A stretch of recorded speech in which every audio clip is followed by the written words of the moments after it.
le mérite d'une course achevée.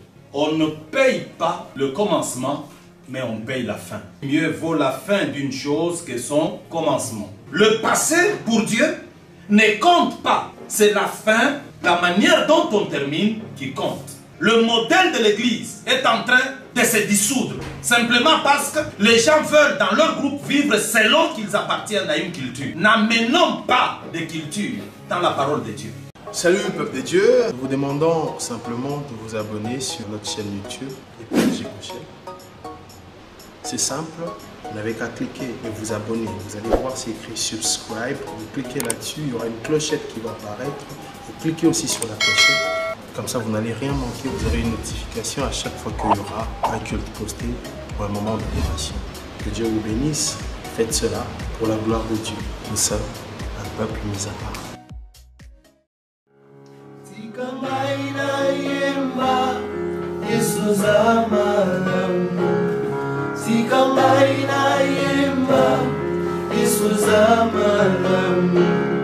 Ora maso sali, Jesus amalamu. Ora maso sali, Jesus amalamu. Uzamalamu, uzamalamu, uzamalamu, uzamalamu.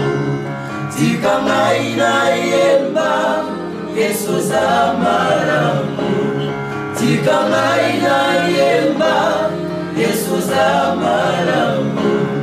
Una maso sali, Jesus amalamu.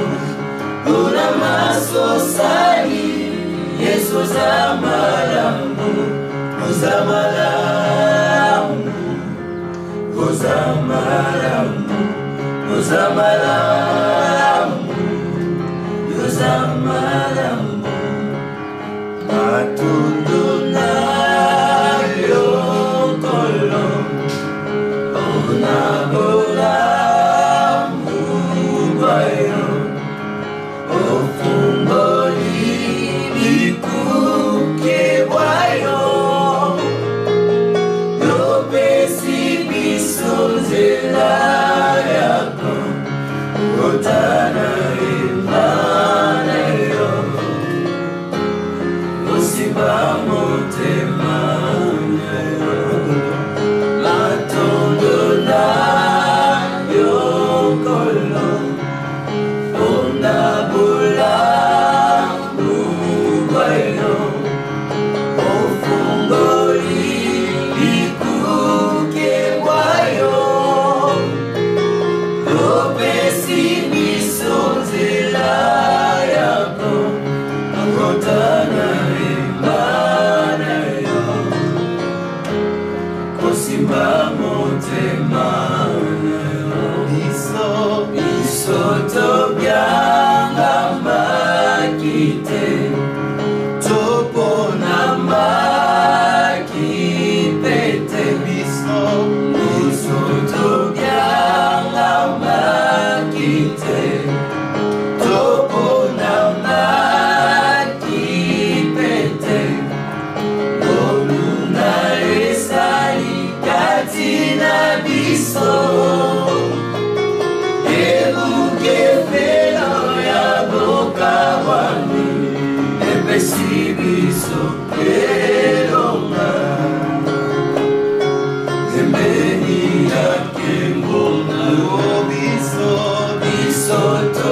Père de gloire, recommander à toi nos cœurs, recommander à toi ces instants. Instants que nous voulons bénir, soutenus par le Saint-Esprit, afin de pouvoir, par la connexion de l'Esprit, communiquer ta pensée comme tu veux qu'elle soit communiquée. La connaissance et le savoir du spirituel. Que le cœur de tout celui qui nous suit, tout celui qui nous suivra, soit par cette parole orienté d'une manière ou d'une autre, de manière à pouvoir rentrer sur la piste de la volonté de Dieu et être cet homme, cette femme que Dieu voudrait qu'il soit. Nous te bénissons. Au nom de Jésus. Amen.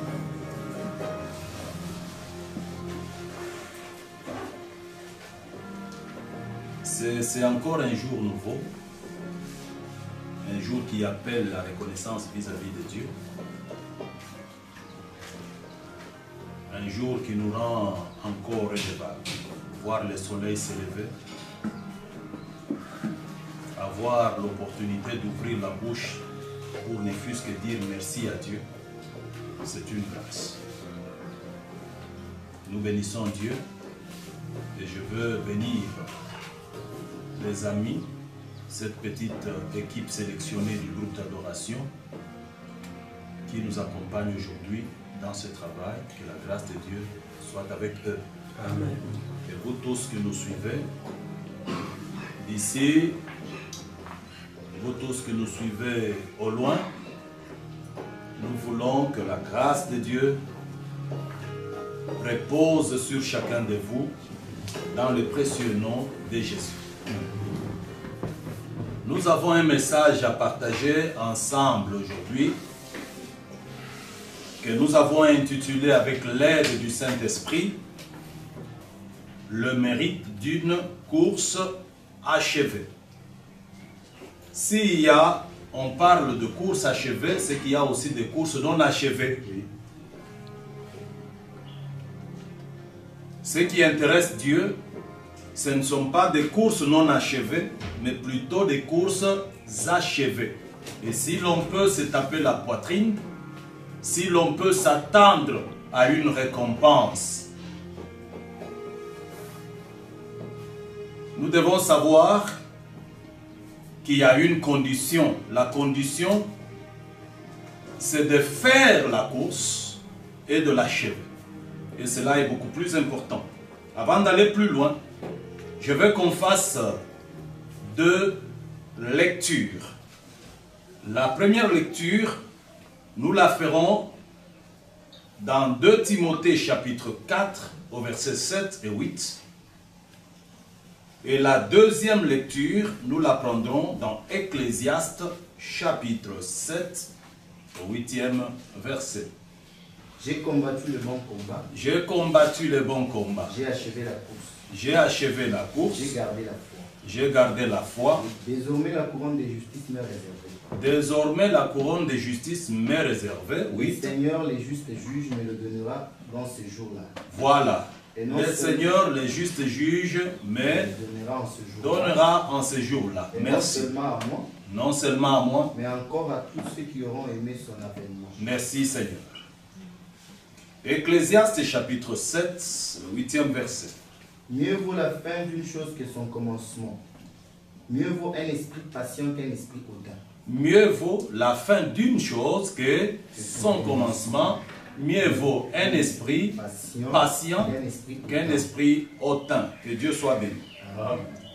C'est Ecclésiaste qui parle, cet homme que nous connaissons, de par sa sagesse et sa grandeur, roi d'Israël, d'une célébrité sans précédent, dont même Jésus-Christ, le Seigneur, a parlé.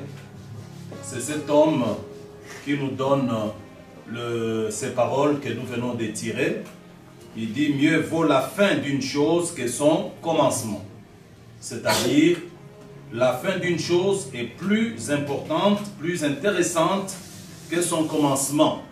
Et ici, je veux que l'on puisse retenir que dans la vie, on ne paye pas le commencement, mais on paye la fin. Jamais payer le commencement, mais on paye la fin. Et à l'école, le diplôme, nous ne le recevons pas pour avoir commencé les études. Les diplômes, nous le recevons pour avoir fini les études. C'est qu'il n'y a pas de prime, il n'y a pas de diplôme, il n'y a pas de salaire pour celui qui n'a pas achevé sa course. Et dans la vie, on doit le savoir. Chaque chose, nous disons bien chaque chose, finira un jour. Chaque chose a une fin. À ce stade, je veux aider quelqu'un avant d'aller plus loin. Je veux aider quelqu'un qui est en train de traverser un temps de désert, un temps très très sombre, un temps très très difficile.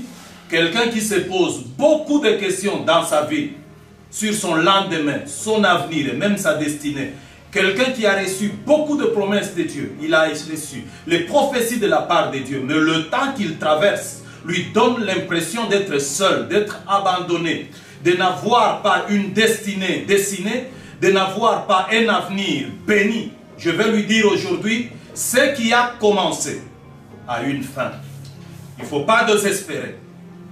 De même que ces choses ont commencé, les ténèbres ont commencé, le désert a commencé, de même ce désert prendra fin un jour.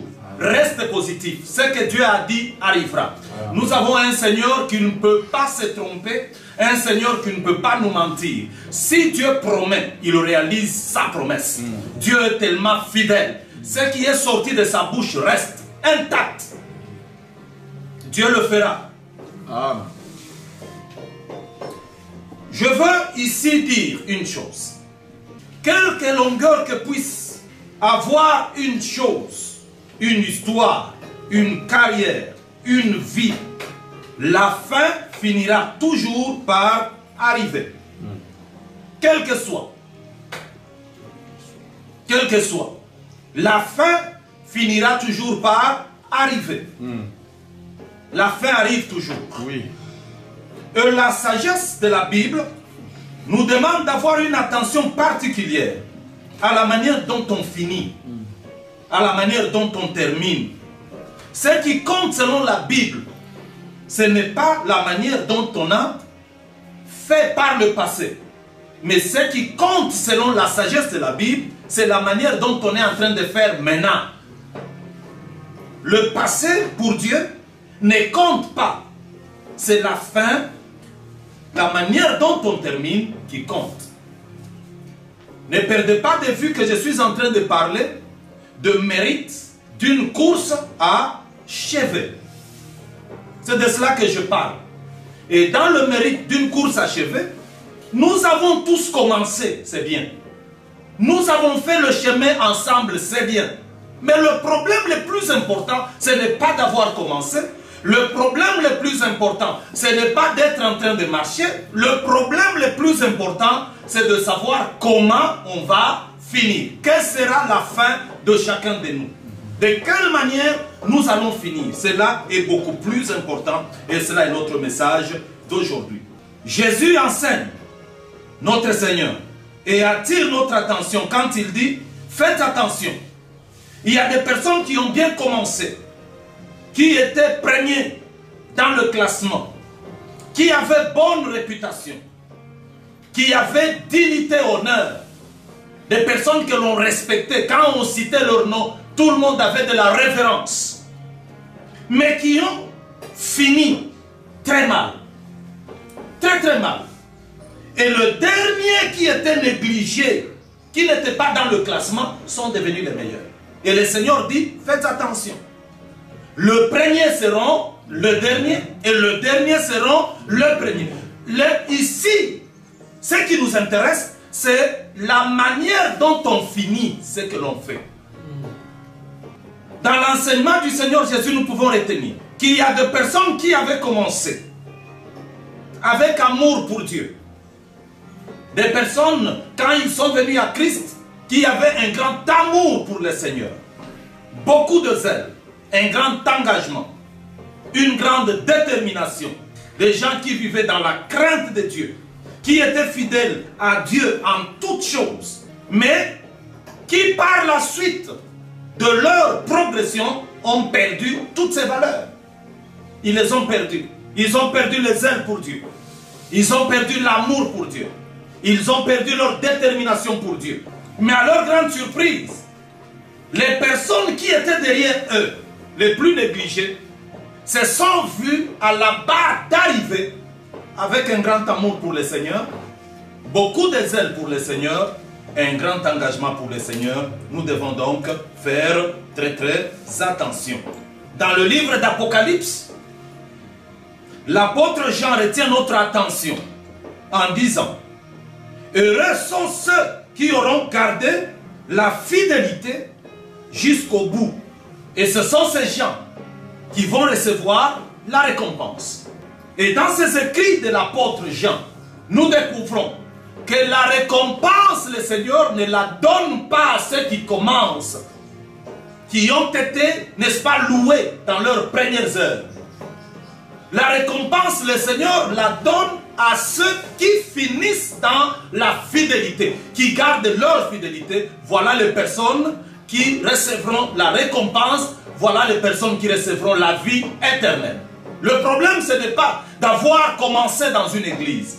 Le problème n'est pas d'avoir commencé avec un pasteur. Le problème, c'est de mourir dans le Seigneur, de finir dans le Seigneur. C'est cela qui est important.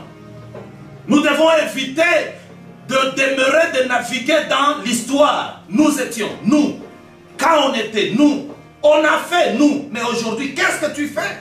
Aujourd'hui, qu'est-ce que tu es? Et aujourd'hui, où tu es?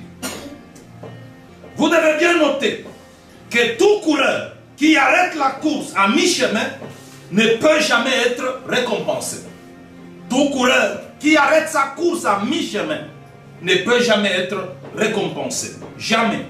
En matière de récompense et de qualification, on ne paye pas le début, mais on paye la fin.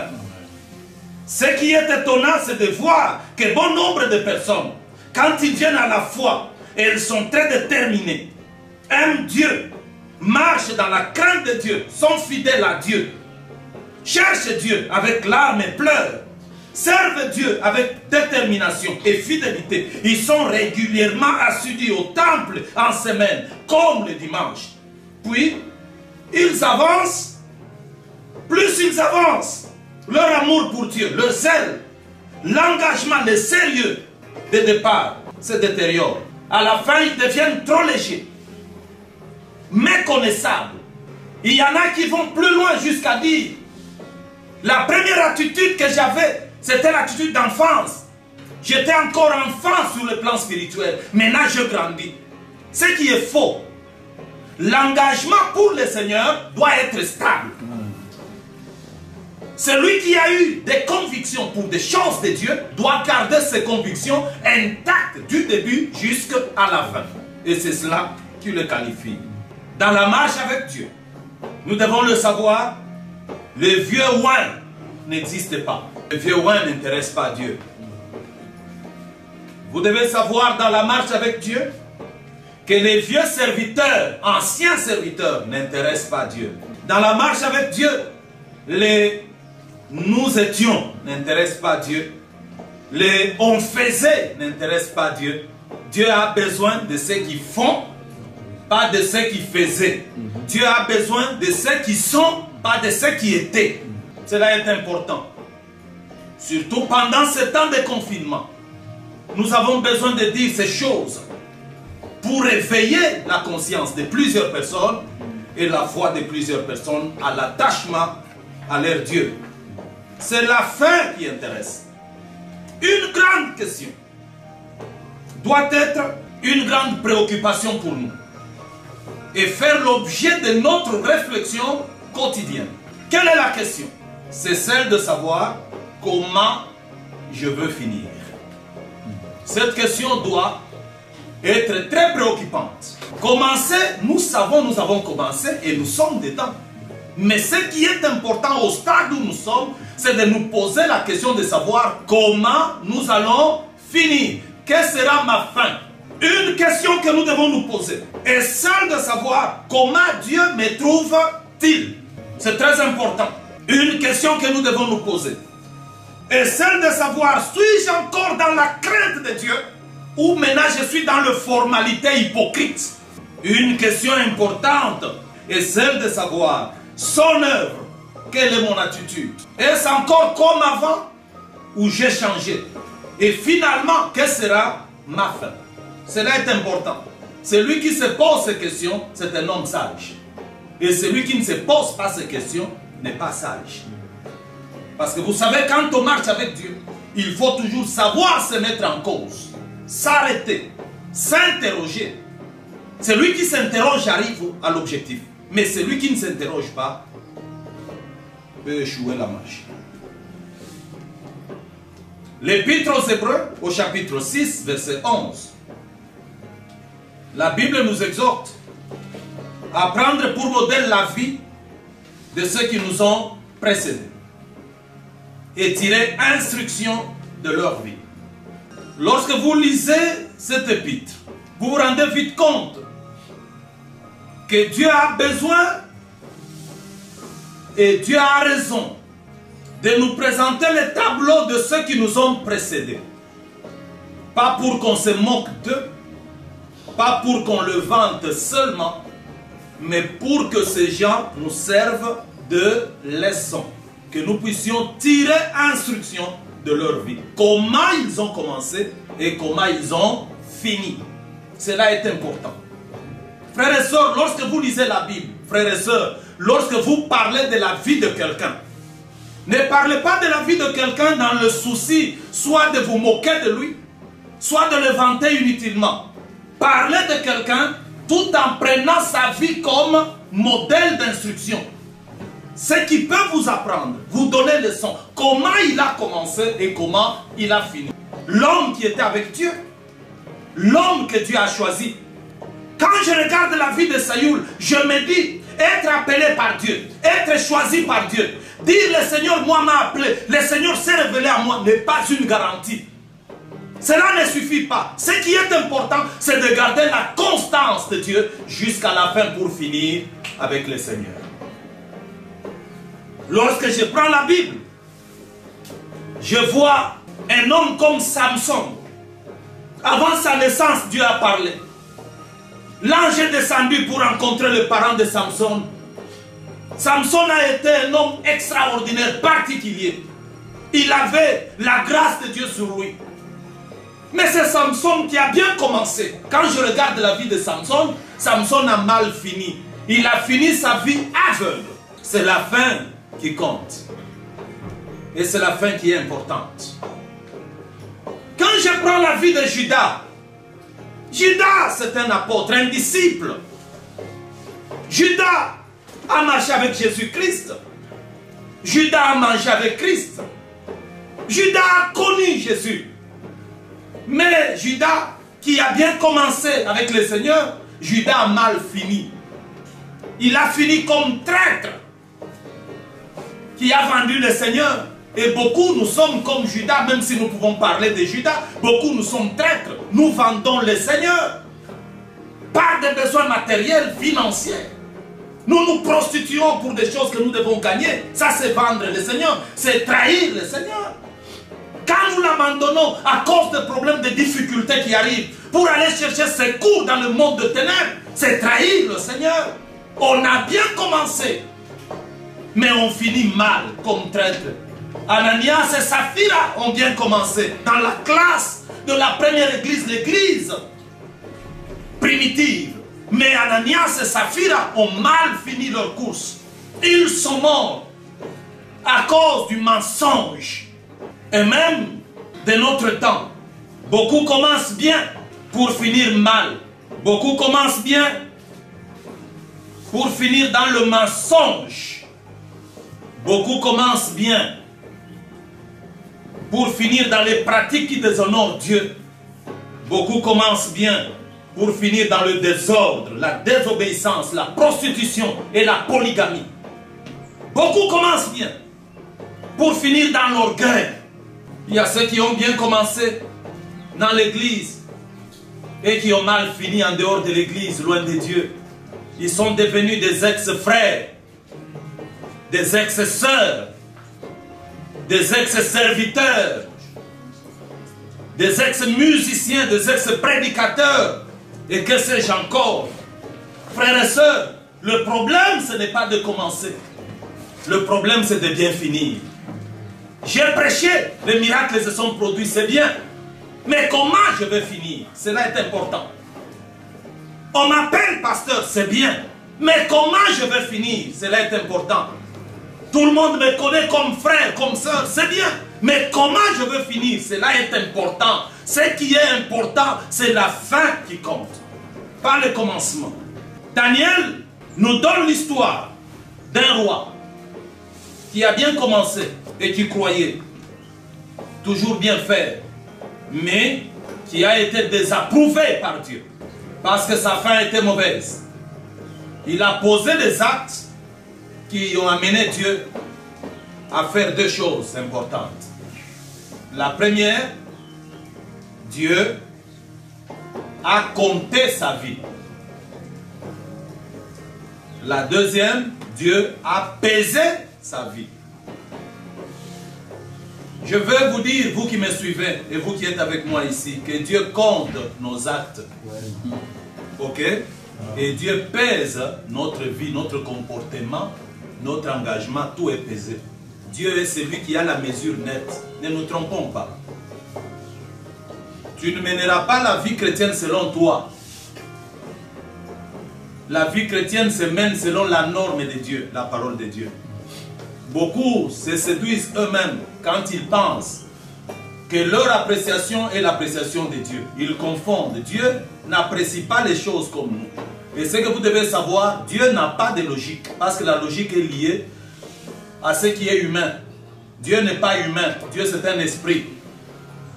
Nous pouvons avoir des excuses pour notre vie.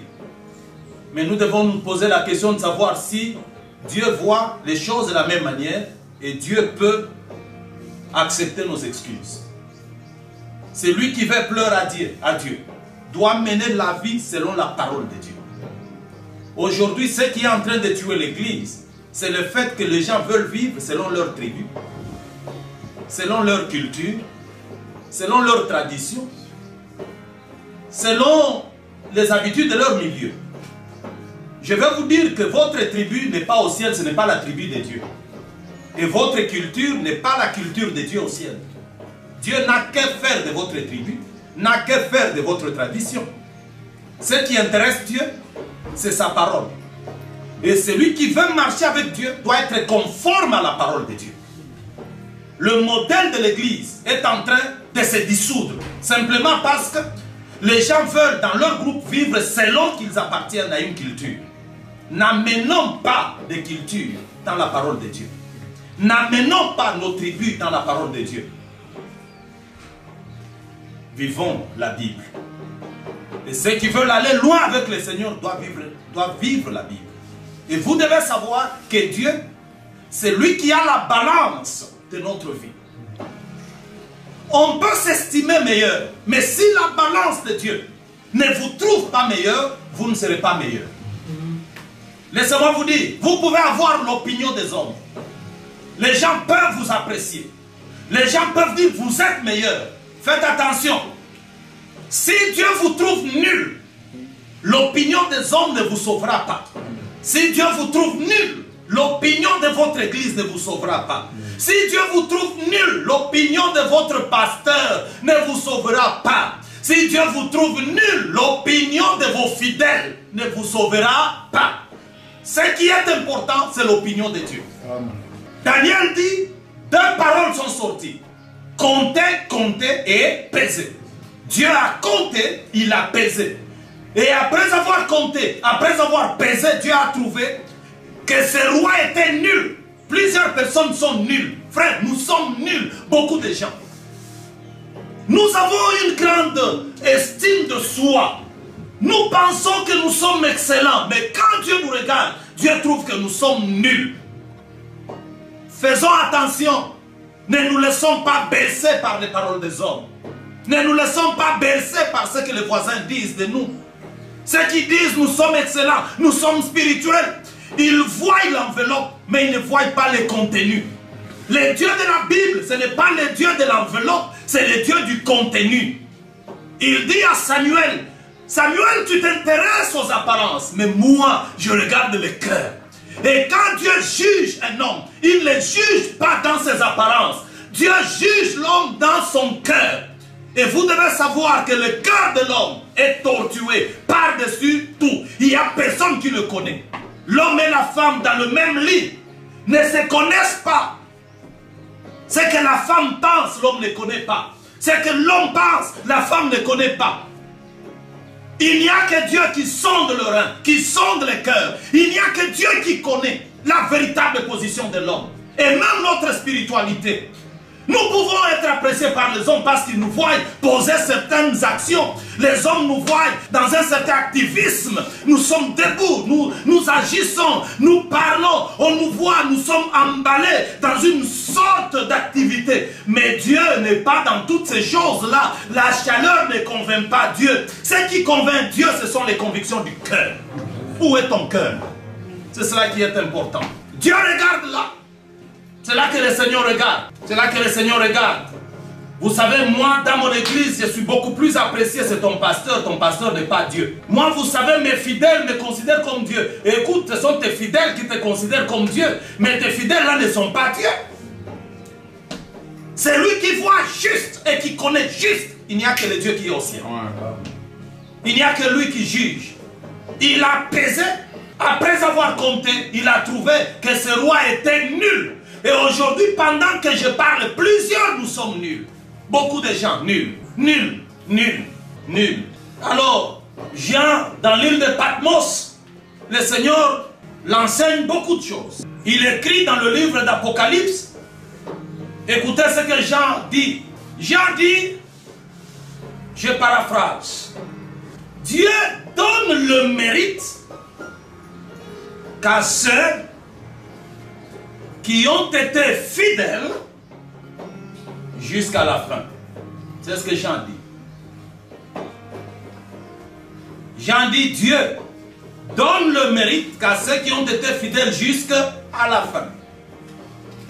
Frère, la vie chrétienne, on ne joue pas avec. On ne peut pas y entrer le matin, à midi, on sort. Pour y rentrer à 14 h et puis à 18 h, on sort. Pour y entrer à 19 h et à 20 h, on sort. On ne joue pas avec la vie chrétienne. La vie chrétienne détermine notre éternité. Amen. Vous devez le savoir. Et entre la temporalité, la vie que nous avons sur terre et l'éternité est plus importante que la temporalité. Dans cette vie temporaire, frères et sœurs, c'est quelques mois, quelques années, même si tu fais un siècle, tu finiras par mourir. Mais dans l'éternité, la mort n'existe pas. C'est l'éternité auprès du Seigneur. Et vous devez savoir que la vie dans laquelle nous sommes, c'est une vie de honte, une vie d'humiliation. Vous vous réveillez le matin, vous vous lavez, et après quelques temps, sans avoir rien fait, quand vous rentrez encore dans la salle de bain, vous voyez la saleté couler de votre corps. C'est la honte, c'est l'humiliation. C'est même pour cela que nous avons de parfums que nous pompons sur nous. Nous aimons porter des costumes pour essayer de donner assez de valeur à cette histoire de terre que nous portons. Mais au finish, il n'y a absolument rien dans cette vie. La meilleure vie, c'est la vie avec le Seigneur. Dans l'éternité avec lui, nous entrerons dans un corps glorieux. Comme il est, nous aussi, nous serons. La Bible dit, tel il est, tel nous serons. Et ça, c'est l'espérance de la vie que chacun doit saisir. Amen. Tous ceux qui aiment le Seigneur sont prêts à sacrifier les intérêts du monde. Comme Jésus sur la montagne. Quand le diable lui dit, ordonne à ces pierres de devenir de pain, il dit, mon problème n'est pas là, car l'homme ne vivra pas seulement de pain. Quand il lui dit, agenouille-toi, adore-moi, je te donne tous ces royaumes de la terre. Jésus lui dit, ça ne m'intéresse pas. C'est lui qui aime le Seigneur, qui voit l'éternité, et le prix de l'éternité. Il est prêt à tout sacrifier pour le Seigneur. Prêt à tout sacrifier pour le Seigneur. Jean dit, tu veux aller au ciel? C'est une très bonne chose. C'est même un ultime choix. Mais sache, le ciel est fait pour tout le monde qui arrive à la fin. Je me répète, le ciel est fait pour tout le monde qui arrive à la fin. Pas pour tout le monde qui s'arrête en cours de chemin. Le ciel est fait pour ceux qui arrivent à la fin. Car mieux vaut la fin d'une chose que son commencement. Mieux vaut la fin d'un mariage que son commencement. Cela est important. Et Paul, à Timothée, je vous l'ai dit, il ressort 3 vérités. La première vérité par rapport à notre sujet du jour, notre thème, le mérite d'une course achevée. Paul ressort la première vérité. Qu'est-ce que Paul dit? Paul dit, il faut combattre le bon combat. Ça, c'est la première vérité. Il faut faire le bon combat. Le bon combat veut dire le combat qui se fait selon les normes. Lorsqu'on court, le problème n'est pas d'arriver. Mais le problème, c'est de courir selon les normes. Celui qui court en dehors des normes, même s'il arrive, il ne sera pas récompensé. Et dans la foi, le combat que nous menons doit être mené selon la parole de Dieu. Alors Paul dit, j'ai combattu un bon combat. S'il y a le bon combat, c'est qu'il y a aussi le mauvais combat. De ces frères et sœurs qui vivent à l'église, tout en étant en dehors de la volonté de Dieu, dans le désordre total. Dans le désordre total. Vous savez, le permissisme spirituel n'est pas bon. Il faut faire très attention. Il ne faut pas mener la vie chrétienne dans une forme de libertinage. Moi, je fais ce que je veux. Je veux vivre comme je veux. Je m'habille comme je veux. Je parle comme je veux. Je veux être comme je veux. Il n'y a pas de vie chrétienne selon ce que je veux. Il n'y a de vie chrétienne que selon ce que Dieu veut. Nous devons le savoir. S'il y a le bon combat, il y a le mauvais combat. Il faut faire très attention avec les mauvais combats. Deuxième vérité. Paul dit, j'ai achevé la course. Il a fait le combat, le bon combat. Deuxième chose, il a achevé la course. Il a achevé la course. C'est qu'il y a des gens qui ont fait le combat sans achever la course. Qui ont commencé et qui ne sont pas arrivés à la fin. Troisième vérité. Il dit, j'ai gardé la foi. Très important. Tu peux faire le combat. Tu peux prétendre achever la course, mais sans avoir gardé la foi. Il n'y a rien. Garder la foi, ça veut dire rester dans l'intimité avec son Seigneur. Cela est important. Par rapport à l'intimité avec le Seigneur, écoutez, je vais dire une chose. Dieu ne nous a jamais appelés à beaucoup de choses. Dieu nous a appelés à une seule chose, l'intimité avec lui. Tout ce que nous sommes en train de faire, enseigner, prêcher, chanter, ce sont les conséquences de notre intimité avec le Seigneur. Et il faut faire très attention. Que rien ne précède l'intimité avec le Seigneur. Absolument rien. Ce qui doit précéder en tout, c'est notre intimité avec le Seigneur. Parce que c'est ce qui intéresse Dieu. Et Paul dit, parce que j'ai fait un bon combat, j'ai achevé la course, j'ai gardé la foi, il y a le mérite qui vient. Et quel est le mérite? L'apôtre dit, à partir de ce moment, la couronne de justice m'est réservée. Il n'y a pas de couronne de justice pour ceux qui n'ont pas achevé la course selon les normes. Si nous voulons que le Seigneur nous agrée, si nous voulons que le Seigneur nous accepte, et si nous voulons un jour voir le Seigneur, nous devons, frères, veiller sur notre manière d'aller, sur notre conduite. Nous devons veiller et nous devons être persévérants. Je vais vous dire, il y a plusieurs choses qui font que les gens n'achèvent pas leur course. Le problème de la vie, les difficultés, les soucis de la vie, les soucis de vouloir gagner, les soucis de vouloir être tout. Ces choses-là, les combats de la vie ont arrêté plusieurs personnes. Et beaucoup ont arrêté à mi-chemin. Aimer Dieu, c'est savoir tourner le dos à toutes choses. Jésus a enseigné, il a dit, cherchez premièrement le royaume et la justice de Dieu. Le reste des choses vous seront données par-dessus. Frère, je vais te dire, je termine. Ce dont tu as besoin, c'est de faire confiance au Seigneur. C'est lui qui t'a créé, te connaît. Il connaît tes problèmes, il connaît tes difficultés, il connaît tes besoins. Et je vais t'informer qu'il n'y a pas un Dieu fidèle comme ton Dieu. Ton Dieu est tellement fidèle. Tel qu'il te connaît, il ne peut pas te laisser, il ne peut pas t'abandonner. Dieu sait à quel moment te visiter. Je vais vous dire la vérité, Abraham avait un besoin. Il attendait l'enfant. Mais seulement une chose, Abraham ne savait pas à quel moment il allait être visité. Le moment de notre visite n'est connu que de Dieu lui-même. Faisons confiance au Seigneur. Je vais aller plus loin pour vous dire, tel que je vous vois, vous n'êtes ni ensorcelé, vous n'êtes ni bloqué, vous n'êtes ni lié. C'est un problème de temps. Des choses que tu ne vois pas là, c'est des choses qui attendent leur temps. Quand le temps va arriver, chaque chose va s'accomplir. Et je suis venu te dire, ton temps n'est plus loin. C'est bientôt là. C'est ça le temps de Dieu qui arrive. La consolation de Dieu arrive maintenant. C'est ça ton temps à toi. Sois calme. Ne regarde pas aux problèmes, ne regarde pas aux difficultés. Tiens à la foi. Reste ferme. Ta foi va payer. Le Seigneur est celui qui récompense ceux qui tiennent jusqu'à la fin. Je veux que la grâce de Dieu soit sur toi et que Dieu te soutienne au nom de Jésus. Amen. Me livre totalement, tu fais